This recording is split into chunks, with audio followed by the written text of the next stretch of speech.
नमस्कार दोस्तों, मैं दिग्विजय सिंह आप सबका बहुत स्वागत करता हूं दिग्विजय इकोनॉमिका में। दोस्तों, आज की वीडियो में मैं अपने फेवरेट विषय पे बात करने वाला हूं, सबसे मन पसंदीदा टॉपिक से पे आपसे बात करने वाला हूं। आज मैं ये बताऊंगा कि एक्चुअल में सबसे बेहतर तरीके से निबंध की प्रिपरेशन कैसे किया जाए। आप जानते ही हैं कि ऐसे जो है निबंध यूपीएससी में, यूपी पीसीएस में और संघ लोक सेवा आयोग और लोक सेवा आयोग उत्तर प्रदेश के कई ऐसे एग्जाम हैं जिसमें पूछा जाता है। प्रत्येक विद्यार्थी इसको लेके हमेशा बहुत ज्यादा चिंतित होता है कि एक्चुअल में हम निबंध को अच्छे तरीके से कैसे हैंडल करेंगे, कैसे लिखेंगे जिससे नंबर अच्छे मिले, क्योंकि कोई सेट पैटर्न नहीं है निबंध का। किस विषय पे पूछ लिया जाए ये भी आप देखेंगे, बड़ा वाइड स्प्रेड विषय है। तो इस विषय पे मैं अपनी राय रखना चाहता हूं, पूरी स्ट्रेटजी पे बात करूंगा आपसे कि एक्चुअली निबंध के एरिया क्या क्या होते हैं जो पूछे जाते हैं, चाहे संघ लोक सेवा आयोग आईएएस का एग्जाम हो, पीसीएस का एग्जाम हो या फिर कोई भी ऐसे कॉम्पिटिटिव एग्जाम हो जिसे संघ लोक सेवा आयोग या फिर उत्तर प्रदेश लोक सेवा आयोग आयोजित करता है। साथ ही साथ मैं आपसे ये बताऊंगा कि कुछ बेसिक क्या चीजें हैं जिसको हमेशा आपको स्मरण करना चाहिए, ध्यान में रखना चाहिए निबंध लिखने के लिए। फिर मैं आपको ये बताऊंगा कि निबंध लिखने का प्रोफार्मा क्या होता है और फिर मेथड क्या है, किस तरीके से हमको निबंध लिखना चाहिए, और अंत में स्टडी मटेरियल या सोर्स क्या है। तो ये वीडियो आपके लिए बहुत ज्यादा फ्रूटफुल होने वाला है, क्योंकि मैं यूपीएससी के एग्जाम में और पीसीएस के एग्जाम में हमेशा ही मुझे बहुत अच्छे मार्क्स मिले इसमें। इसीलिए मैंने आपको शुरू में कहा कि ये मेरा एक फेवरेट विषय रहा है, इस पे मैं आपसे बात करूं। मुझे याद है कि 2009 के आईएएस के एग्जाम में मैंने निबंध लिखा था और एक ही निबंध उस समय लिखना होता था। मुझे आउट ऑफ 200 147 मार्क्स मिला था और मैंने निबंध लिखा था स्पेशल इकोनॉमिक जोन वरदान है अभिशाप। उसमें यही था कि सेज अभिशाप या वरदान। 2010 वाले एग्जाम में मुझे जहां तक याद है उसमें मैंने लिखा था क्या भारत जो है वैश्विक नेतृत्व कर सकता है। उसमें आउट ऑफ 200 134 मार्क्स मुझे मिले थे और पीसीएस के एग्जाम में लगातार मुझे बहुत अच्छे मार्क्स हमेशा निबंध में मिले। अब एक चीज मैं आपको शुरू में ही क्लियर कर दूं कि दोस्तों आप देखेंगे कि एस्से और पर्सनालिटी टेस्ट, इंटरव्यू, एस्से, निबंध या फिर जो है व्यक्तित्व परीक्षण, ये दो ऐसे विषय हैं या फिर दो ऐसे एरिया हैं जिसमें 80% नंबर आप ला सकते हो। इसको छोड़ के बाकी कोई ऐसा एरिया है ही नहीं जिसमें आप 80% नंबर ला सको, बिल्कुल पॉसिबल ही नहीं है। लेकिन अगर एस्से और पर्सनालिटी टेस्ट आपका बहुत अच्छा है तो आप 80% नंबर ला सकते हैं। मुझे खुद, मैं बताया 2009 के आईएएस के एग्जाम में मुझे 147 मिला है, मतलब 75% के आसपास नंबर मिला। और मेरा एक दोस्त शशांक था, उसको आउट ऑफ 200 162 मार्क्स मिला हुआ था आईएएस के एग्जाम में। तो मुझे ये लगता है कि एक ऐसा ये जोन है जिसमें एग्जामिनर जो है, इवेलुएटर सीधे सीधे आपसे रूबरू होता है कि आपका सोचने का तरीका क्या है, आपका व्यक्तित्व क्या है, आप कितना ज्यादा अच्छा पॉजिटिव सोचते हो, आपका रिस्पॉन्स कैसा है। बाकी चाहे ऑप्शनल पेपर हो या फिर जो है जनरल स्टडीज, कहीं ना कहीं आप अपने पर्सनालिटी को छुपा सकते हो, बट यहां पे आप छुपा नहीं सकते हो।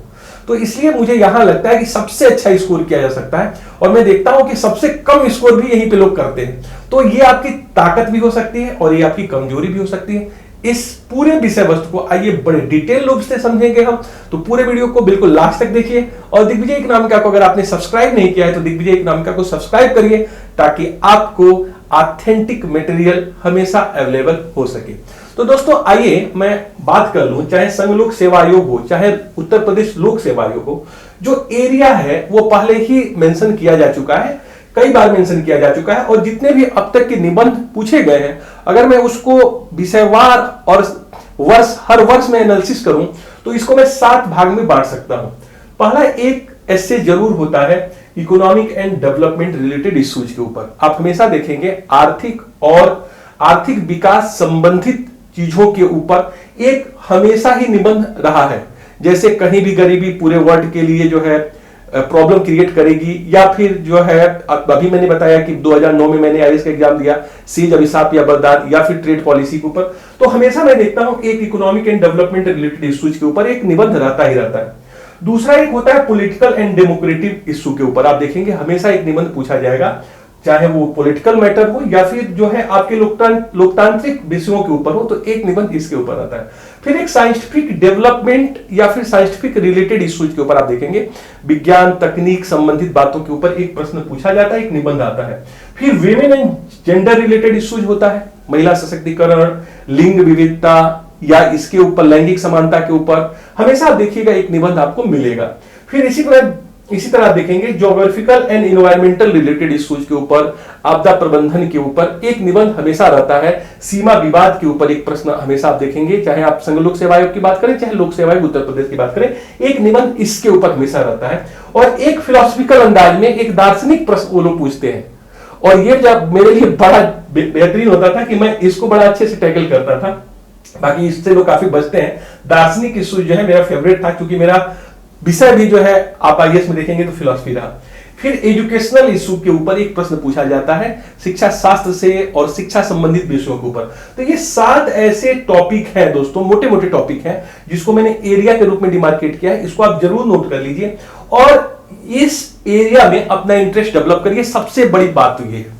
अब जहां तक निबंध कैसे लिखें, अगर आप टॉपर से बात करिएगा तो इसके लिए कोई एक सेट पैटर्न नहीं बताएगा। कोई कहेगा कि मैंने निबंध की बड़ी अच्छी तैयारी की थी, मैंने बहुत ज्यादा प्रैक्टिस किया था और उसी सेट पैटर्न पे मैंने निबंध लिखा, मुझे बहुत अच्छे मार्क्स मिले। कुछ लोग ये कहेंगे कि मैंने निबंध की कभी कोई प्रिपरेशन नहीं की, मैं सिर्फ जो है न्यूज़पेपर अच्छे से पढ़ता था और सीधे सीधे जाके एग्जामिनेशन हॉल में मैंने इंटरव्यू ऐसे लिखा और मुझे बहुत अच्छे ऐसे में नंबर मिल गए। तो दोस्तों यहां कोई सेट पैटर्न एक नहीं होता है कि एक तयशुदा रणनीति।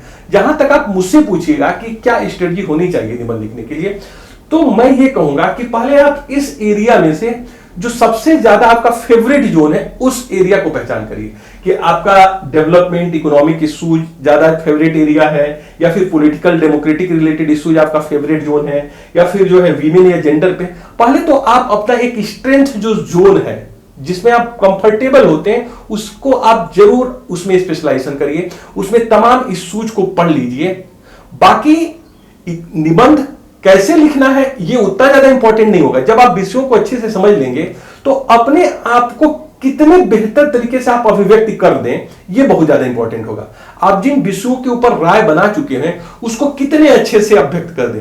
कोई जरूरी नहीं है कि हेडिंग डाल के लिखें, कुछ लोग हेडिंग डालते हैं, कुछ लोग निबंध में बिल्कुल हेडिंग नहीं डालते हैं। मैं कभी भी निबंध में कभी भी हेडिंग नहीं डाला, और कई बार मैं देखता हूं कि कई ऐसे लोग हैं, मेरे दोस्त थे, जो हेडिंग डाल के निबंध लिखते थे, उनको बहुत अच्छे मार्क्स मिलते थे। कुछ लोग उसमें आप देखेंगे शेरो शायरी भी लिख के चले आते थे, कुछ जो है ऐसी चीजों को भी डाल के चले आते थे, उसमें भी अच्छे मार्क्स मिले। तो मुझे यह लगता है कि विषय के ऊपर जो सबसे बेहतर तरीके से आप अपनी अभिव्यक्ति दे दें, अपने चीजों को प्रेजेंट कर ले, वो बहुत ज्यादा। तो इसमें आप नेचुरल रहिए, आप इसमें किसी की कॉपी मत करिए कि उसने क्या किया था। आप खुद अपना इस एरिया में स्पेशलाइजेशन करिए, अपने फेवरेट एरिया को डिमार्केट करिए और अपने चीजों को अच्छे से प्रेजेंट करने के ऊपर फोकस करिए कि मैं अपने चीजों को अच्छे से प्रेजेंट कैसे करूंगा। तो दोस्तों ये रहा कुछ एरिया रिलेटेड इशू जिस पे मैंने आपसे बात की। दूसरा कुछ बेसिक बातें जो आपको हमेशा ही ध्यान में रखना चाहिए। पहली बात ये कि जब आप निबंध लिखने जाते हैं, चाहे वो सिविल सेवा में हो, चाहे पीसीएस में हो, चाहे कोई भी एग्जाम जिसे लोक सेवा आयोग या संघ लोक सेवा आयोग करा रहा है, विषय को चुनते समय, निबंध को चुनते समय, देखिए कई निबंध होते हैं उसमें हमको चुनाव करना होता है। हड़बड़ी मत करिए, चुनाव में बड़ी सतर्कता बरती है। मैं अपने फ्रेंड को, कई ऐसे फ्रेंड्स हैं, मैं बताऊंगा आपको, मेरा एक फ्रेंड है ज्ञानेंद्र पीसीएस है, वो निबंध लिखना शुरू किया, 2 पेज बाद वो निबंध काट के फिर से दूसरा निबंध लिखा। तो आप ये देखो इसमें क्या हुआ गलती, आप निबंध को कभी भी हड़बड़ी में, जल्दीबाजी में चयन मत करिए। पहले बहुत अच्छे से विषयों को समझिए, विषयों को समझने में टाइम दीजिए। देखिए निबंध को लिखना बहुत ज्यादा इंपॉर्टेंट नहीं है, निबंध को कम समय में आप लिख सकते हो, बट निबंध के टॉपिक को, विषय को समझना बहुत ज्यादा इंपॉर्टेंट है। तो चुनाव में बहुत आप जो है सतर्कता बरतिए, बिना सतर्कता बरते जो है आप निबंध को नहीं लिख सकते। दूसरा, जब आप निबंध का चुनाव कर लेते हैं तो उसके ऊपर मनन करिए, चिंतन करिए, और मनन और चिंतन जब करिए तो उस विषय के जितने भी एस्पेक्ट्स हो सकते हैं उसको आप पीछे के पेज पे जाके, जो 25वां नंबर का या फिर 26वां नंबर का लास्ट वाला पेज है, उसके ऊपर आप पेंसिल से नोट करिए कि मुझे इसमें लिखना क्या क्या है, इसमें मुझे एक्चुअल में क्या क्या चीजों को समावेश करना है।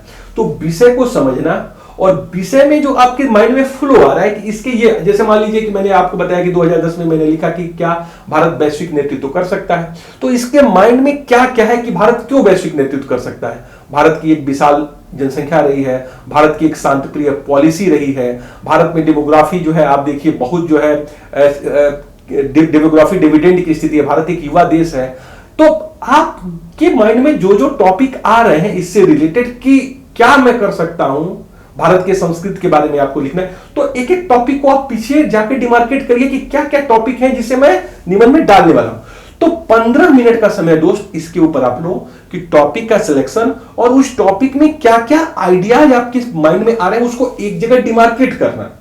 जब आप वो डिमार्केट कर लेंगे तो निबंध लिखना आपको 1 घंटे में बहुत आसान हो जाएगी। जैसे कि अब मैं देखता हूं, पहले जब हम लोग आईएएस एग्जाम देते थे तो सिर्फ एक निबंध लिखना होता था 3 घंटे में। अब आप देखते हैं कि 2 निबंध आपको लिखने होते हैं आईएएस में, और पीसीएस में 3 निबंध लिखने होते थे। तो पहले हम लोग 2000 वर्ड्स में लिखते थे एक निबंध, अब आप 1-1000 में लिखते हैं। तो अगर आप आईएएस के एग्जाम में बैठ रहे हो, चाहे आप पीसीएस के एग्जाम में बैठ रहे हो, आप 10 से 15 मिनट का टाइम निबंध के लिए लिखने में बिल्कुल मत दो। लिखने के लिए आप बिल्कुल तय कर लो कि मुझे 40 या 50 मिनट में निबंध लिखना है, बाकी 10 से 15 मिनट में मुझको अपने दिमाग में क्या क्या आइडियाज आ रहे हैं उसको पहले आप कहीं डिमार्केट करिए। डायरेक्ट निबंध लिखना मत शुरू करिए, पहले सोचिए, विचारिए, टॉपिक्स को, उसके पिलर्स को खोजिए, उसके कंपोनेंट को ढूंढ निकालिए, फिर आपके लिए निबंध लिखना बहुत आसान हो जाता है। तो दोस्तों, आपको बेसिक चीजों को क्या इसमें ध्यान रखना है कि चुनाव करिए विषय का, उसके क्या डायमेंशंस हो सकते हैं उसको एक जगह नोट करिए। फिर मैं जो लिखता था, जो पहला पेज लिखना था वो बहुत इफेक्टिव होता था, तो मैं उस पहले पेज को भी लास्ट में लिख लेता था, उससे सिर्फ कॉपी पेस्ट करना होता था मुझे। तो पहला पेज जो है उसके लिए हम पहले से लिख लेते थे कि पहले पेज में मुझे क्या लिखना है। तो ये चीजें आपको इफेक्टिव बनाती है। देखिए, किसी भी चीज की जो अगर आप स्टार्ट अच्छा करते हैं तो एक एग्जामिनर के माइंड में एक सेट हो जाता है पैटर्न कि ये बहुत अच्छा कर रहा है। तो कंक्लूजन क्या होना चाहिए और किस तरह से आप इसे इंट्रोड्यूस करेंगे वो भी आप अपना फ्रेम बना लीजिए तो बहुत ज्यादा बेहतर होगा। तो यहां पे बेसिक्स में ये बातें आप जरूर क्लियर करिए कि निबंध को तुरंत लिखना नहीं है, उसमें टाइम लेके समझना है और बाकी उसके डायमेंशंस को नोट करना है। उसका जो इंट्रोडक्शन आपको बिल्कुल समझना है और उसका जो है क्या कंक्लूजन होगा उसको भी बहुत अच्छे से समझना है। अब आइए प्रोफार्मा। निबंध में जो दोस्तों प्रोफार्मा होता है उसमें आप देखिए 3 चीजें हैं। एक तो इंट्रोडक्शन क्या है, इंट्रोडक्शन का मतलब परिचय थोड़ा कराइए। परिचय के बाद इसमें होता है सब्जेक्ट मैटर, विषय वस्तु, सब्जेक्ट मैटर, विषय वस्तु, विषय वस्तु, और इसके बाद जो तीसरा है आपका कंक्लूजन। बेसिकली ये 3 चीजें हैं प्रोफार्मा में। इंट्रोडक्शन पहले परिचय कराइए, किसी भी विषय के ऊपर आप लिख रहे हैं, डेमोक्रेटिक रिलेटेड इश्यूज को आप लिख रहे हो या फिर जो है आप जो है किसी भी विषय पे इन्वायरमेंटल चेंज के ऊपर, क्लाइमेट चेंज के ऊपर लिख रहे हो, आपदा प्रबंधन के ऊपर, तो पहले तो आप इंट्रोडक्शन कीजिए और हमेशा ध्यान रखिए कि एक पेज कम से कम 100 से 150 शब्द आपका इंट्रो होना चाहिए। बाकी का ऐसे ही कंक्लूजन भी 100 से 150 शब्दों का, 100 शब्दों का कंक्लूजन होना चाहिए। और बाकी के जो 6 से 7 पेज हैं आपके, वो आपके 600 शब्द, 700 शब्द सब्जेक्ट मैटर के रूप में होना चाहिए। तो देखिए 3 इसके भाग हो गए प्रोफार्मा के, इंट्रोडक्शन, सब्जेक्ट मैटर और कंक्लूजन। जब आप इंट्रोड्यूस करिए तो 100 से 150 शब्दों में उसका इंट्रोडक्शन दीजिए, परिचय दीजिए कि एक्चुअल में वो है क्या, मुद्दा क्या है, मुद्दे को समझाइए, कॉन्सेप्ट को क्लियर करिए। उसके बाद जितने भी उससे रिलेटेड डायमेंशंस है, प्रोस कॉन्स है, पॉजिटिव चीज है, नेगेटिव चीज है, उसको आप पूरा सब्जेक्ट मैटर के रूप में लिखिए और कंक्लूजन सबसे लास्ट में आपको फिर से 1 पेज या फिर 100 शब्दों में देना है। तो ये इसका एक तयशुदा प्रोफार्मा होना चाहिए कि जो आप लिखेंगे इंट्रोडक्शन के रूप में, सब्जेक्ट मैटर के रूप में और कंक्लूजन के रूप में। यहां पे बहुत ज्यादा महत्वपूर्ण है कि इंट्रोडक्शन और कंक्लूजन हम बहुत बेहतर से लिखें, क्योंकि इसके ऊपर सबसे पहले इंट्रोडक्शन के ऊपर निगाह जाता है एग्जामिनर का और वो फिर से कंक्लूजन भी बहुत अच्छे से देखता है। तो इसको आप लोग बहुत अच्छे से काम करिएगा, बहुत अच्छे से इसके ऊपर लिखिएगा और इसी प्रोफार्मा के ऊपर। अब यहां जरूरी नहीं है कि आप हेडिंग में लिखें या फिर हेडिंग के बिना लिखें, ये आपके ऊपर है। इसे मैं पूरी तरह से आपके ऊपर लिखता हूं कि आप अपने विचारों को किस तरीके से प्रभावी रूप से रख पाते हैं। हेडिंग से अगर आप रख पाते हो तो हेडिंग लिखो, बिना हेडिंग के केवल स्टेंजा चेंज करके आप लिख पाते हो तो स्टेंजा बदल के लिखो। ये पूरी तरीके से आपके ऊपर डिपेंड है कि आप इसे लिखते कैसे हो। बाकी जो मेथड्स लिखने का है वो मैं जरूर इस पे बहुत अच्छे से बात करूंगा कि आप निबंध लिखिए कैसे। सबसे पहला जो मेरा जो आपका वो है वो 3 चीजें हैं। 3 चीजों को बिल्कुल आप ध्यान में रखिए। अगर आप चाहते हैं कि मेरे ही तरीके से किसी भी एग्जाम में 75% नंबर अगर आपको ऐसे में लेना है तो मैं ये चीजों के ऊपर हमेशा काम किया।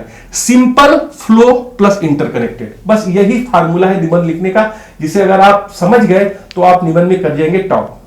सरल होना चाहिए, सबसे बड़ी बात, निबंध हमेशा ही सरल होना चाहिए। सरल के साथ साथ उसमें फ्लो, प्रवाह होना चाहिए और प्रवाह के साथ साथ तीसरा अंतर संबंधित होना चाहिए। अंतर संबंधित होना चाहिए। अंतर संबंध, तीन चीजें बिल्कुल क्लियर समझिए। जब भी आप निबंध लिखेंगे सरल शब्दों का चुनाव करेंगे, साथ ही साथ इतना आसानी हो एग्जामिनर को जैसे वो लगता है कि संगीत सुन रहा है, इतना ज्यादा उसमें फ्लो हो और इतना ज्यादा अंतर संबंधित इंटरकनेक्टेड स्टेंजा हो। कई बार मैं देखता हूं कि लोग बड़े टफ शब्दों का, बड़े ही कॉम्प्लेक्स वर्ड का जो है यूज करता है और उससे लोगों को लगता है कि एग्जामिनर बहुत ज्यादा प्रभावित हो जाएगा। कभी भी एग्जामिनर शब्दांबर से प्रभावित नहीं होगा। शब्द का आडंबर मत करिए।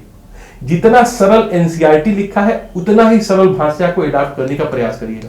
सरल होना चाहिए और लिखने में प्रवाह होना चाहिए, बहता हुआ फ्लूइड होना चाहिए और एक स्टेंजा दूसरे स्टेंजा से बिल्कुल इंटरकनेक्ट होना चाहिए। अब ऐसा नहीं हो कि आप एक विषय बिल्कुल अलग कर रहे हो, दूसरा बिल्कुल अलग कर रहे हो, उसमें इंटरकनेक्टिविटी पाई जानी चाहिए। तीन चीजों के ऊपर फोकस करिएगा। फिर जब आप विषय वस्तु को लिख रहे हो तो यहां पे बहुत अच्छे से बात को समझिए मैं क्या कहना चाह रहा हूं। विषय वस्तु को जब आप लिख रहे हो, पॉजिटिव के ऊपर आप विषय मुद्दे का समर्थन कर रहे हो, उसके पक्ष में तर्क दे रहे हो, विपक्ष में तर्क दे रहे हो, तो आपके कहने से एग्जामिनर नहीं मान लेगा कि पक्ष है या विपक्ष है। उसके लिए आपके पास कुछ सॉलिड एविडेंस होने चाहिए।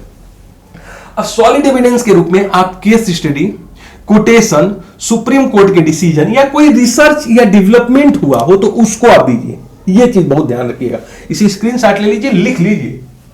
अगर आप सब्जेक्ट में इसको लिख रहे हैं तो ये चीजें आपके लिए बहुत ज्यादा प्रभावी होगी। क्या कि आप केस स्टडी दो। जैसे मान लो आप क्लाइमेट चेंज के ऊपर लिख रहे हो आप, तो क्लाइमेट चेंज में क्या हुआ है मैक्सिको में, क्या हुआ है रसिया में, क्या हुआ चाइना में, क्या हुआ इंडिया में, आप एक केस स्टडी के रूप में अगर आप इसे लिखेंगे तो ये बहुत ज्यादा इफेक्टिव होता है, बहुत पावरफुल एविडेंस के रूप में होता है। तो हमेशा केस स्टडी लिखो कि इससे संबंधित रेस्ट ऑफ द वर्ल्ड में या फिर किसी स्पेसिफिक लोकेशन में क्या घटनाएं घटित हुई हैं। तो बहुत ज्यादा इंपॉर्टेंट होता है दोस्तों एविडेंस के रूप में केस स्टडी लिखना। इसी तरीके से अगर आपको कोटेशंस कुछ अच्छे याद हैं जो आपने लिखा हुआ है तो कुछ कोटेशंस को लिखिए। अगर आपको सुप्रीम कोर्ट का डिसीजन याद आ रहा है कि उस मुद्दे पे सुप्रीम कोर्ट ने कोई डिसीजन दिया है, लैंगिक समानता के ऊपर दिया है, सेक्सुअल हरासमेंट के ऊपर दिया है, या फिर जो है डेमोक्रेटिक रिलेटेड कोई इश्यू है, संघवाद परिसंघवाद के ऊपर दिया है, राष्ट्रपति से संबंधित कुछ डिसीजंस आए हैं, उसके दहेज से संबंधित कोई आए हैं, या फिर किसी भी इश्यूज के ऊपर सुप्रीम कोर्ट के बड़े डिसीजंस हैं, उसको आप कोट करो। इसके अतिरिक्त कोई रिसर्च एंड डेवलपमेंट उस दिशा में हुआ, जैसे आप जब इकोनॉमिक डेवलपमेंट रिलेटेड इश्यूज के ऊपर लिखते हैं तो ढेर सारे रिसर्च आते हैं कि डेवलपमेंट को क्या प्रभावित कर रहा है, उसके डिटर्मिनेंट्स क्या हैं, तो उसको आप लिखो। अगर आप case study, quotation, supreme court के डिसीजन, रिसर्च एंड डेवलपमेंट के द्वारा अपने सब्जेक्ट मैटर को पावरफुल बनाओगे, इफिशिएंट बनाओगे, तो एग्जामिनर आपको 162 दे सकता है आउट ऑफ 200 शशांक की तरह से। अब मैंने तो नहीं देखा कि शशांक के बराबर किसी का नंबर अब तक 81% नंबर पाया, लेकिन उसने साफ साफ ये मुझसे बात की थी कि ये चीजें जब तक आप नहीं डालते हो आपको इतने मार्क्स मिल ही नहीं सकते। तो सब्जेक्ट मैटर को अगर आप चाहते हो तो ये चीजें ध्यान रखो कि केस स्टडी लिखना है, कोटेशन, सुप्रीम कोर्ट के डिसीजंस लिखने हैं, या फिर रिसर्च एंड डेवलपमेंट उस एरिया में, तो आप उसे जरूर कोट करिए और अपनी भाषा को सरल रखिए। यह सबसे बड़ी बात होती है निबंध में। अंततः मैं इस पे अब बात करूं कि स्टडी मटेरियल, ये लोग मुझसे बहुत पूछते हैं कि सर निबंध के लिए कौन सी बुक्स पढ़ लें। अब आप देखिए, मुझे लगता है निबंध के लिए कोई बुक नहीं पढ़ी जानी चाहिए। सिर्फ आपको कॉन्सेप्ट क्लियर करना चाहिए इन विषय वस्तुओं के ऊपर, और इन विषय वस्तुओं को आप जहां से आप समझ सकते हो उसको पढ़ो। अब कोई निबंध की स्पेसिफिक बुक मत पढ़ो कि निबंध के लिए हम स्पेसिफिक बुक पढ़ रहे हैं। इस टॉपिक को जो 7 भाग में मैंने बांटा, इसके ऊपर किसी 3 या 4 के ऊपर अपनी स्पेशलाइजेशन कर लो।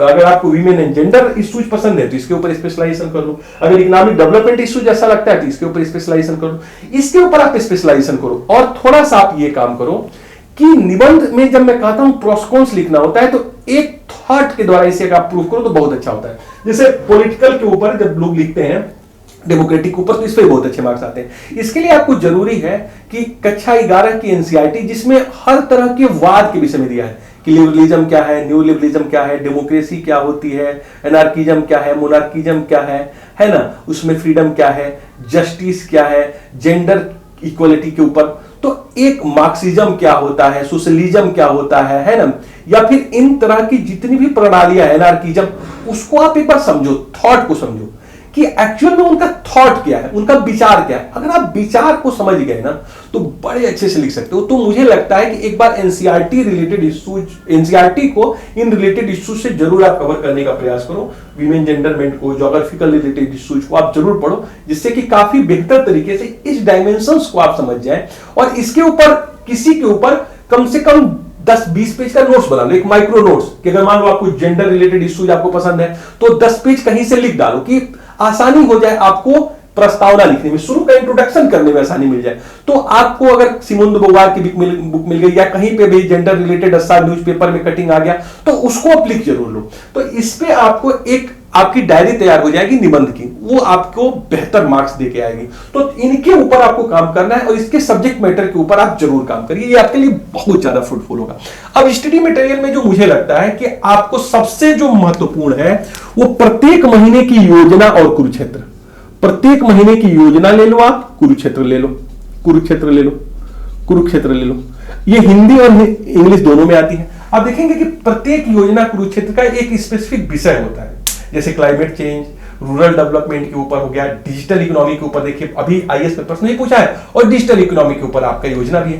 तो जब आप योजना को पढ़ो तो सबसे पहले ध्यान रखो जो संपादकीय पेज होता है, एक पेज जिसमें संपादक पूरे के पूरे लेसन को एक पेज में समराइज करना है, दोस्तों बहुत अच्छे से उसको पढ़िएगा और उसको नोट भी कर लीजिएगा। वो ज्ञान होता है योजना और कुरुक्षेत्र का, जिसमें संपादक उसके पृष्ठभूमि को समझाता है कि एक्चुअली ये जो मंथ का योजना या कुरुक्षेत्र है वो किसके ऊपर बेस है, उसको एक पेज में वो समराइज करता है, उसको बहुत अच्छे से समझिए। योजना और कुरुक्षेत्र से बेहतर एस्से का मटेरियल कहीं नहीं मिलता है, इतना मुझे पता है। अगर आप योजना कुरुक्षेत्र को नहीं पढ़ते हो तो आप सबसे बड़ी गलती कर रहे हो। आप पढ़ो न पढ़ो, योजना कुरुक्षेत्र हर महीने का लो जरूर, और संपादकीय पेज को तो एटलीस्ट पढ़ ही लो।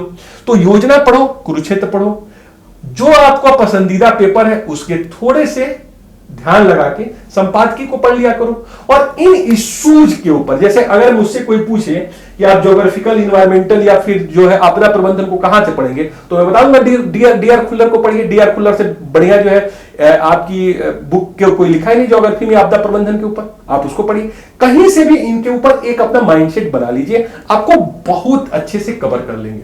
तो दोस्तों यही है मेरा तो आइडिया यह है कि जरूर कुछ प्रैक्टिस करिए, निबंध का प्रैक्टिस जरूर करिए, कम से कम 10-15 निबंध लिख ही लीजिए और अपने फेवरेट ये जो जोन है इसमें अपना जरूर कुछ स्पेशलाइजेशन कर लीजिए 2-3 के ऊपर, ताकि आप अच्छे से कर पाए। तो अगर ये चीजें आप कर लेते हो तो आप निबंध में बहुत अच्छा कर सकते हो, बहुत अच्छा कर सकते हो। तो ये रहा मेरा विचार, कैसा लगा आपको कमेंट करके बताइएगा। दिग्विजय इकोनॉमिका को देखने के लिए बहुत बहुत धन्यवाद। Thank you so much for watching Digvijay Economica. God bless you, dear friends.